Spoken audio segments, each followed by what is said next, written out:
সকালবেলা এই শ্যামল প্রকৃতিতে হাঁটতে বের হয়েছি।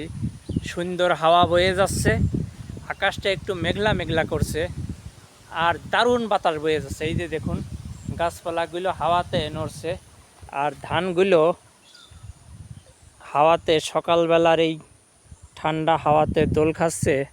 খুবই চমৎকার লাগছে আর এই পরিবেশটাও আমার কাছে খুব ভালো লাগছে। এই যে দেখুন, ভালো লাগলেও অন্তরে কিন্তু অনেক ব্যথা বেদনা, অনেক কষ্ট, অনেক যাতনা। আসলে জীবনের সব দুঃখের কথা বলা যায় না, সব কষ্টের কথা বলা যায় না। দুঃখ বলবার মতো মানুষ নাই, এমন একটা জীবন জটিলতায় আমি আছি। অভ্যন্তরীণ কথাগুলো বলাও যায় না, সহ্যও করা যায় না। খুবই কষ্টে আছি, কষ্ট বলার মতো কোনো মানুষ নাই। মাঝে মাঝে মনে হয় আত্মহত্যা করি, কিন্তু এটা একটা মহাপাপ। আমি জানি আত্মহত্যা করা মহাপাপ, আর এটা একটা বোকামি। যে ব্যক্তি শুধু নিজের জন্যও বাঁচতে চায়, সে যদি কোনো কাজে ব্যর্থ হয় তাহলে সে আত্মহত্যা করে। আমি ইচ্ছে করলে আত্মহত্যা করতে পারি না, কারণ হলো আমার জন্য আমার বাবা মা কষ্ট করিয়েছে। আমি শুধু নিজের জন্য বাঁচবো কেন, আমি অন্যান্য মানুষের জন্য বাঁচবো। আমার দ্বারা অন্য মানুষ একটু হইলেও কোনো না কোনো সময় উপকৃত হতে পারে।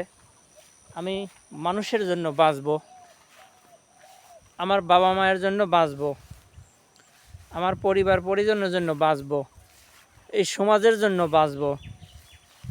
নিজের জীবনে একটু দুঃখ কষ্ট থাকলেই এইরকম আত্মঘাতী পথ বেছে নেওয়া মারাত্মক একটা ভুল। তারপরেও আমি আমার মনের কষ্টটা খোলাসা করে বললাম না, কারণ সেটা বলা মনে হয় সমীচীন হবে না। আমি অনেক কষ্টের মধ্যে আছি, অর্থনৈতিক কষ্ট না, একটি জীবন জটিলতা আছে, এমন একটি কষ্ট যেটা প্রকাশ করতে পারছি না, কারণ অনেক ব্যক্তিগত বিষয়